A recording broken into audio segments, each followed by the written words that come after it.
जय श्री राधे, जय श्री कृष्ण। मंदिर श्री बंसी वाले महात्मा यूट्यूब चैनल की ओर से हम आप सभी भक्तों का हार्दिक अभिनंदन करते हैं। जैसा कि आप सभी जानते हैं कि वैशाख मास का पावन महीना चल रहा है और इस वैशाख मास में किए गए धर्म कर्म का अनंत गुना पुण्य फल मिलता है। तो आज हम आपको सुनाने जा रहे हैं वैशाख मास के 5वें अध्याय के महात्म्य की परम पावन कथा। बोल श्री राधा कृष्ण भगवान की जय। बोल श्री लक्ष्मी नारायण भगवान की जय। बोल श्री वैशाख मास महात्म्य की जय। आज तक आप हमारे चैनल पर वैशाख मास के अध्याय 4 तक की कथा को सुन चुके हैं। तो अब 5वें अध्याय की कथा।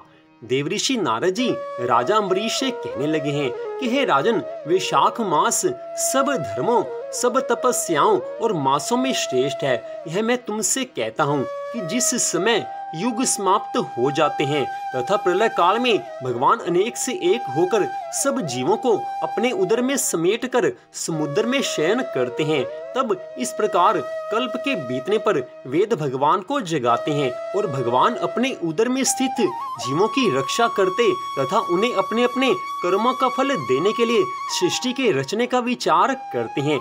उस समय उनकी नाभि में त्रिलोकी का आधार रूप स्वर्णमय कमल उत्पन्न होता है। उस कमल से विराट रूप ब्रह्मा जी की उत्पत्ति होती है। फिर सत, रज और तम उत्पन्न होते हैं और उसके पश्चात गुण, प्रकृति, मर्यादा तथा भुवनों के स्वामी रचे जाते हैं। उसके पश्चात हे राजन, वर्णाश्रम के विभाग पर धर्म की कल्पना करते हुए वेद मंत्र, स्मृति, पुराण और इतिहास रचकर इनके प्रवर्तक ऋषि उत्पन्न किए गए हैं। अलग अलग वर्णों के धर्म निर्माण किए गए। किस वर्ण का कौन सा धर्म है उसका निर्माण किया गया है। प्रजा अपने धर्म में यथोचित लगी हुई है या नहीं लगी हुई, यह देखने के लिए साक्षात अंतर्यामी भगवान डर दिखाने और परीक्षा के निमित्त अवतार धारण करके स्वयं इस संसार में बार बार आते हैं। हर युग में भगवान का अवतार होता है।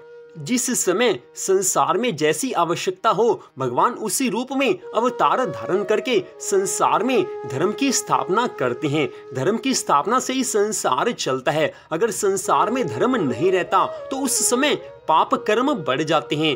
पापियों का विनाश करने के लिए भगवान का अवतार होता है और भगवान धर्म की स्थापना भी करते हैं। इस संसार में मनुष्य वर्षा काल में कहीं कीचड़ में फंसकर यथोक्त धर्म कार्य नहीं करते। कई लोग शीत में वात आदि से दुखी होकर ठीक धर्म पर नहीं चल सकते। शरद ऋतु आने पर लोग ये सोचते हैं कि ठंड का समय है, प्रातः काल उठा नहीं जाता, इससे उनको बड़ा दुख होता है। इस कारण भगवान ने संपूर्ण पापों के निवारण के लिए वसंत ऋतु बनाई। यह वसंत ऋतु स्नान, दान, यज्ञ क्रिया और सब भोगों के लिए अनुकूल है। मीन की संक्रांति में वर्णाश्रम वासियों के घरों में रहकर भगवान लोगों के कर्मों को देखते हैं। धर्म पर चलने वाले मनुष्यों की मनोकामनाओं को भगवान पूरी करते हैं, क्योंकि जो धर्म के मार्ग पर चलते हैं भगवान उनसे सदा ही प्रेम करते आए हैं। लेकिन इसके विपरीत जो अधर्म के मार्ग पर चलते हैं, सदा पाप कर्मों में लीन रहते हैं, भगवान ऐसे मनुष्यों की आयु और धन को क्षीण करते हैं।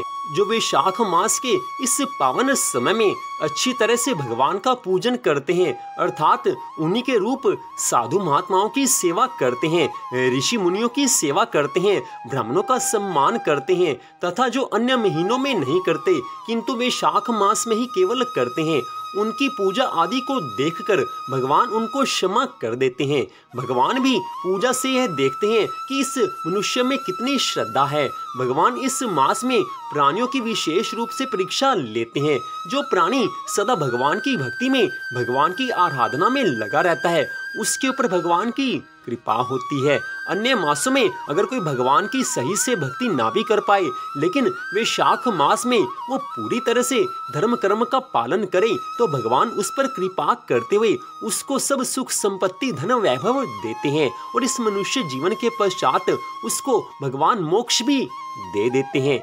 हे राजन, वैशाख मास का ये समय भगवान की बड़ी कृपा से मिलता है। भक्त पुरुष को चाहिए कि वैशाख मास में वह जो कुछ भी सामग्री प्राप्त हो उसी से भक्ति भाव के साथ पूजन करे।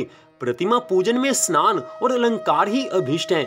अर्थात घर में जो भी भगवत विग्रह हो उनको स्नान कराकर पुष्प आदि से उनका श्रृंगार कर देना ही प्रधान सेवा है। श्री कृष्ण में भक्ति रखने वाला मनुष्य यदि केवल जल भी भगवान को अर्पण कर दे तो वह उनकी दृष्टि में श्रेष्ठ है। फिर गंध, धूप, पुष्प, दीप और अन्न आदि का नैवेद्य अर्पण करने पर तो कहना ही क्या है। जो पूरी श्रद्धा भावना से इस प्रकार भगवान का पूजन करते हैं उन पर भगवान की अनंत कृपा होती है। पवित्रता पूर्वक पूजन की सारी सामग्री एकत्रित करके पूर्वाग्र कुशों का आसन बिछाकर उस पर बैठे। पूजन करने वाले का मुख उत्तर दिशा की ओर या प्रतिमा के सामने हो। फिर उसके पश्चात पूरी श्रद्धा भावना से भगवान का पूजन करना चाहिए। भगवान तो श्रद्धा भावना के भूखे होते हैं। जो श्रद्धा भावना मन में होती है तो भगवान उस व्यक्ति के ऊपर, उस अपने भक्त के ऊपर कृपा करते हैं। अगर मनुष्य में ज्ञान नहीं है तो वो ज्ञान भी परमात्मा अपने आप दे देते हैं। जिसका मन भगवान के चरणों में लगा रहता है, जिसकी अपने भगवान के प्रति और अपने गुरु के प्रति पूरी श्रद्धा होती है, उसके मन में सभी शास्त्रों का सार ज्ञान रूप में अपने आप प्रकट हो जाता है। केवल श्रद्धा होने मात्र से भगवान इतनी कृपा करते हैं कि सारे शास्त्रों का ज्ञान अपने भक्त के मन में अपने आप ही वो भर देते हैं। इसलिए हे राजन, विशेष रूप से वैशाख मास का समय आने पर पूरी तरह से श्रद्धा भावना से भगवान की पूजा, भगवान की आराधना करनी चाहिए। हे राजन, मनुष्य का शरीर प्राप्त होना देव दुर्लभ है, अर्थात देवताओं को भी मनुष्य का शरीर नहीं मिलता, क्योंकि मनुष्य शरीर से भगवान को प्राप्त किया जा सकता है।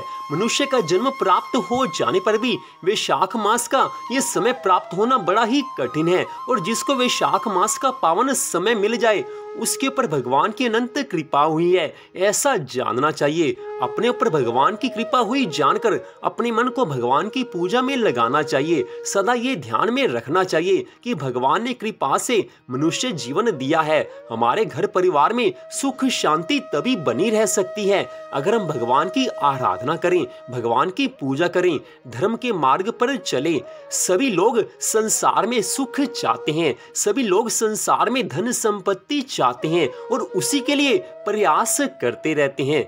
लेकिन भगवान ने ऐसे धर्म नियम बनाए हैं कि उन धर्म नियमों का पालन करने पर अपने आप ही संसार में सब कुछ प्राप्त हो सकता है। अगर किसी के हाथ की लकीरों में, किसी के भाग्य में धन संपत्ति सुख ना भी लिखा हो, लेकिन अगर वो भगवान के बनाए हुए नियमों का पालन करेगा, वैशाख मास में भगवान के द्वारा बताए गए नियमों का पालन करता है, तो उस पर भगवान प्रसन्न हो जाते हैं। उसकी भाग्य की रेखाओं को भगवान एक क्षण में बदल देते हैं, क्योंकि भाग्य के निर्माता भगवान स्वयं हैं। इसलिए हे राजन, जो भगवान स्वयं भाग्य के निर्माता हैं, वो भाग्य को बदल भी सकते हैं।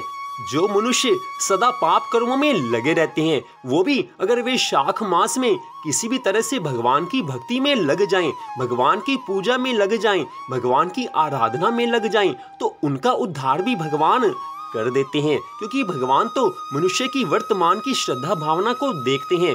पूर्व जन्म में या पूर्व समय में मनुष्य ने कौन से पाप कर्म किए हैं, भगवान उनकी तरफ ध्यान नहीं देते। जो इस वर्तमान समय में भगवान की भक्ति में लगे हुए हैं, उनके ऊपर भगवान की कृपा होती है। भगवान तो अंतर्यामी हैं, सब कुछ जानने वाले हैं। मनुष्य के मन में जो कुछ होता है, भगवान उसको उसी क्षण पहचान लेते हैं।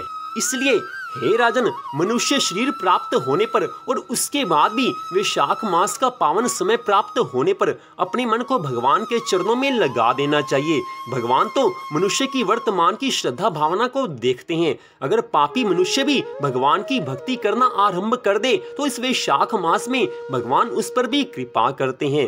पहले के समय में कितने पाप कर्म किए हैं, भगवान उसकी तरफ अपना ध्यान नहीं देते। भगवान तो मनुष्य की वर्तमान की भावना को देखते हैं। जिसका वर्तमान समय में मन भगवान के चरणों में लगा हुआ है, उसके ऊपर भगवान की अनंत कृपा होती है।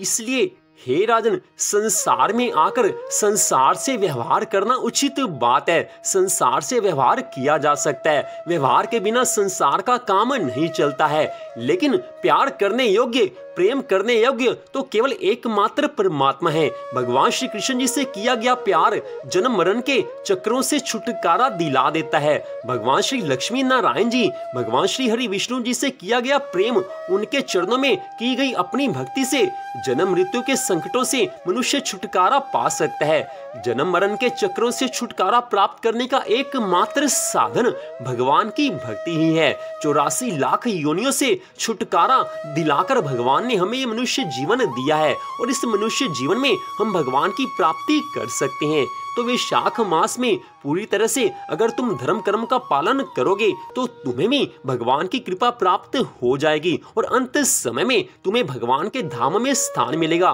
तुम्हें भी मोक्ष पद प्राप्त हो जाएगा। तो इस प्रकार श्री पद्म पुराण की कथा के अनुसार देवऋषि नारद जी ने राजा अम्बरीश को श्री वैशाख मास महात्म्य के 5वें अध्याय की ये कथा सुनाई थी। उस कथा को हमने आपको सुनाया है। इससे अगले भाग में आप 6ठे अध्याय की कथा को सुन पाएंगे। तो इस कथा को सुनने के लिए आप सबका हार्दिक धन्यवाद। आपसे एक निवेदन है कि मंदिर श्री बंसी वाले महात्मा यूट्यूब चैनल को आप कृपया सब्सक्राइब कर लीजिए ताकि आगे आने वाली सभी कथाओं को आप सुन सकें। भगवान की सुंदर सुंदर कथाएं, भगवान की सुंदर सुंदर लीलाएं हमारे चैनल पर आती रहती हैं। उन कथाओं को आप जरूर सुने। तो कृपया चैनल को सब्सक्राइब करें।